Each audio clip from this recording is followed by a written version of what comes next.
అందుకనే పదం ఏం వాడిండు, రైట్ కాన్సన్ట్రేషన్. అంటే సరైన ధ్యానం, సరైన ధ్యానం, రైట్ కాన్సన్ట్రేషన్. నువ్వు కూర్చో. సరైన ధ్యానం, రైట్ కాన్సన్ట్రేషన్, రైట్ కాన్సన్ట్రేషన్. అర్థమైందా? సో కాన్సన్ట్రేషన్ చేయడం ఇబ్బంది కాదు. కాన్సన్ట్రేషన్ దేనికి చేయాలి? నేను నిన్న చెప్పినా కదా, ఏదైనా మాల జపం కూడా చేస్తూ కాన్సన్ట్రేషన్ అయిపోతుంది, మొత్తం మైండ్ అంతా చేస్తుంది. ఏదైనా పేరు ఊహించుకున్నా మైండ్ మొత్తం ఆడ కొద్దిసేపటికి ఏకాగ్రత దానిపైన వచ్చేస్తుంది, కాన్సన్ట్రేషన్ దానిపైన చేయగలుగుతాం. దొంగ కూడా కాన్సన్ట్రేషన్ చేస్తాడు, సర్కస్ చేసే వ్యక్తి కూడా కాన్సన్ట్రేషన్ చేస్తాడు, ప్రతి వ్యక్తి కూడా, బైక్ నడిపే వ్యక్తి కూడా, కార్ నడిపే కాన్సన్ట్రేషన్ చేస్తున్నాడు తన డ్రైవింగ్ పైన. కానీ దాంతో మనసు లోపల ఉన్నటువంటి కొన్ని సంవత్సరాల నుండి మనసులో తప్పుడు విషయాలు ఉన్నాయి కదా, వికారాలు ఉన్నాయి కదా, ఇంప్యూరిటీస్ ఉన్నాయి కదా, అవి బయటికి రావు.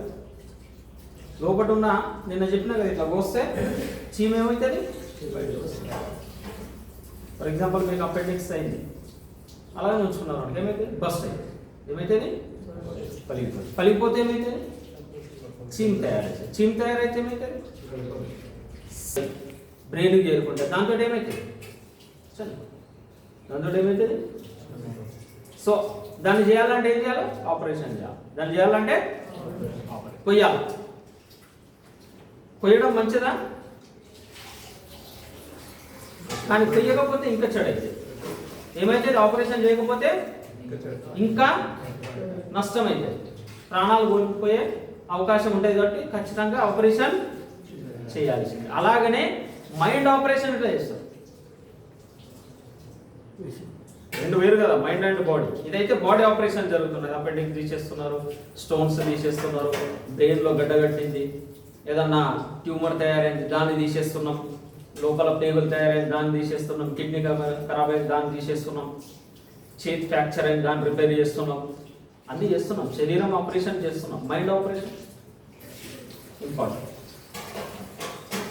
ఏ operation important, mind operation important.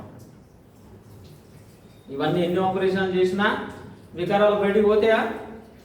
For example శరీరం ఆపరేషన్ చేసి కోపాన్ని తీసేయగలుగుతారా? ఫలానా ఇక్కడ కోసి కోపం ఏడుంటుంది, కోపం ఉంటుందా? ఏదన్నా తప్పుడు అలవాటు ఉన్నది, క్రేవింగ్ ఉన్నది, దొరుకుతా క్రేవింగ్ కోస్తే? క్రేవింగ్ ఎక్కడ వెతుకుతుంది? స్వార్థం ఉన్నది, జలసి ఉన్నది, ద్వేషం ఉన్నది, ఈర్ష్య ఉన్నది, అవి ఎడ దొరుకుతాయి? బాడీని వస్తాయి, ఎడ దొరుకుతాయి? చలో బాడీని పోయి బ్రెయిన్లో పోయాలి, దొరుకుతాయి?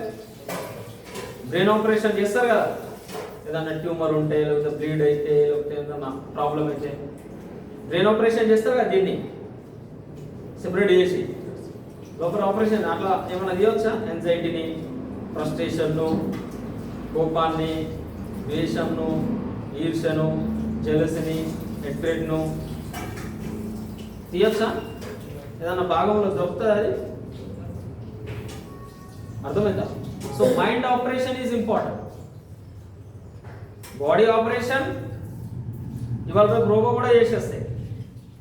రోబో సర్జరీస్ వచ్చినాయిగా, రోబో సర్జరీస్, రోబో కార్లు వచ్చినాయిగా, వితౌట్ రోబో కారే పోతున్నారు, అదే పోతున్నారు, అదే వస్తున్నారు, దాన్ని కేవలం ఆపరేట్ చేయాలంతే. తీసిందిగా టెస్లా, చైనా, జపాన్లో నడుస్తున్నాయి ఆ కార్లు, చూసిందా? కార్లు వితౌట్ డ్రైవర్ పోతున్నాయి. కానీ వితౌట్ డ్రైవర్ మనసు నడవదు. మనసు ఏ డ్రైవర్తో నడుస్తాయి? రోబోట్ కూడా ఆపరేషన్ చేస్తున్నాయి, రోబోట్ కూడా ఆపరేషన్ చేస్తున్నాయి. మైండ్ ఆపరేషన్ రోబో చేయగలిగితే? మైండ్ ఆపరేషన్ రోబో చేస్తుందా? రజనీకాంత్ చేస్తాడా?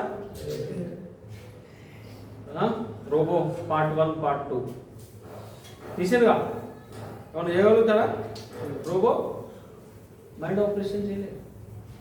శరీరం ఆపరేషన్ మషిన్ కూడా చేస్తుంది, శరీరం ఆపరేషన్ మషిన్ చేస్తుంది, మైండ్ ఆపరేషన్ ఎవరు చేయాలి?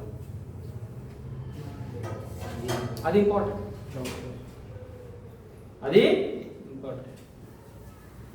ఫర్ ఎగ్జాంపుల్ ఈ చేతి లేదు, అది కాలు లేదు, లేదా కిడ్నీ లేదు అనుకో, నడుస్తాయి జీవితం. నడుస్తా అన్నారు చలో 2 కాలు చేతులు లేవు, అయినా కూడా వీల్ చైర్ పైన, స్ట్రెచ్చర్ పైన, జీవితం బెడ్ పైన నడుస్తాయి. మైండ్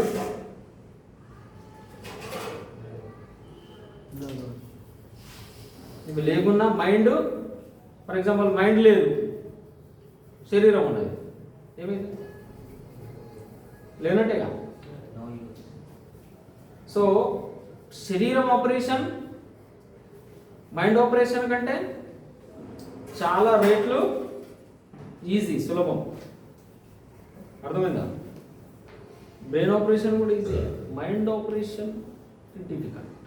యాంగర్ను పట్టుకోవడం డిఫికల్ట్, ద్వేషాన్ని, ఈర్ష్యను, క్రేవింగ్ని పట్టుకోవడం డిఫరెంట్, ఈగోను పట్టుకోవడం డిఫరెంట్. ఈగోను తీసేయాలి. ఏ న్యూరో సర్జన్ అన్నా తీస్తాడా ఈగోను? ప్రపంచంలో ఎన్ని ఆపరేషన్లు అన్నా ఎంచుకున్నా పోతుంది ఈగో.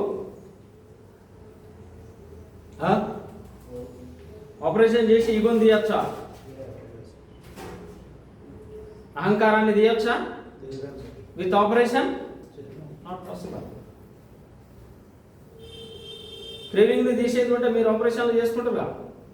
ఏమో బాగా క్రేవింగ్ వస్తుంది సార్, జస్ట్ ఇక్కడ తీసిపడే దీంట్లో సర్జరీ చేసి ఇగో 10,000 తీసుకో, 20,000 తీసుకో, చలో 1,00,000 తీసుకో. జీవితం ఈ ఆల్కహాల్ అన్నది పరిశాన్ చేస్తున్నది, దీన్ని తీసే ఈ క్రేవింగ్ ఉందా? సర్జరీ ఏమన్నా ప్రపంచంలో ఎక్కడన్నా ఉన్నదా సర్జరీ? అర్థమవుతుందా? సో ఇవాళ రేపు physical operation is very easy, mind operation ప్రపంచంలో అతి కష్టమైన ఆపరేషన్. అది ఎవరు చేయాలో మళ్ళీ వేరే పర్సన్ చేయలేడు. వేరే ఎంత వరల్డ్ ఫేమస్ న్యూరో సర్జన్ వచ్చినా చేయలేడు. ఎవరు చేయాలి ఆపరేషన్? మనమే చేసుకోవాలి. మనమే దాని డాక్టర్, మనమే వైద్యులం, మనమే చేసుకోవాలి మన మైండ్ ఆపరేషన్. సో మైండ్ అంటేనే తెలియదు, ఇంకా మైండ్ ఆపరేషన్ ఎవరు చేయాలి? మనసు అంటేనే జస్ట్ ఇందాం అంతే. मैंने प्यार किया, जस्ट इन्ना अंते. हमारा दिल तुम्हारे पास है, तुम्हारा दिल हमारे पास है. ఇవన్నీ జస్ట్ ఇందామంతే. అసలు మైండ్ అంటే ఏంటిదో కూడా మనకు తెలియదు. ఇంకా ఆపరేషన్ ఏడేస్తాం, ఆపరేషన్ తర్వాత సంగతి, ఆపరేషన్ తర్వాత సంగతి. అసలు మైండ్ అంటే ఏంటో కూడా మనకు తెలియదు. కానీ అదే జీవితంలో ఇంపార్టెంట్, అదే ముఖ్యం, అదే ప్రాముఖ్యం, అదే ఇంపార్టెంట్. అర్థమైందా? అదే తెలియదు. ఈవెన్ డాక్టర్ కూడా, ఈవెన్ న్యూరో డాక్టర్లకు కూడా రిమూవ్ చేయడం తెలుసా? ఈగో తీసేస్తారా? న్యూరో సర్జరీ చేసుకోవాలంటే మినిమం 1,50,000 2 లక్షలు అయితే బ్రెయిన్ సర్జరీస్. చలో 10 లక్షలు ఇస్తా, ఈగోని తీసేయండి. ఎన్ని? 10 lakhs ఇస్తా, 10 లక్షలు ఇస్తా, ఈగోని తీసేయండి. తీస్తారా? చేలో ₹1,00,00,000 ఇస్తారు. ఎన్ని ఇద్దాం? ఎన్ని? 1,00,00,000 కోట్లు ఇచ్చినది ఎవరు? 1,00,00,000 కోట్లు ఇచ్చినా, 1,00,00,000 కోట్లు ఇచ్చిన అంటే ఎన్ని అన్అకౌంటెడ్ మనీ ఇచ్చినా ఎవ్వరు తీయలేదు. అర్థమైందా? అదే మనల్ని బ్రెయిన్ ట్యూమర్ పెద్దగా ఇబ్బంది పెట్టదు ఫర్ ఎగ్జాంపుల్. కానీ ఈగో ప్రతి క్షణం నొప్పినిస్తుంది, ప్రతి క్షణం బాధనిస్తుంది, ప్రతి క్షణం ఫ్రస్ట్రేషన్ ఇస్తుంది, ప్రతి క్షణం యాంగ్జైటీని ఇస్తుంది, ప్రతి క్షణం టెన్షన్ ఇస్తుంది ఈగో. అర్థమైందా? ప్రతి క్షణం ఇబ్బంది పెడుతుంది.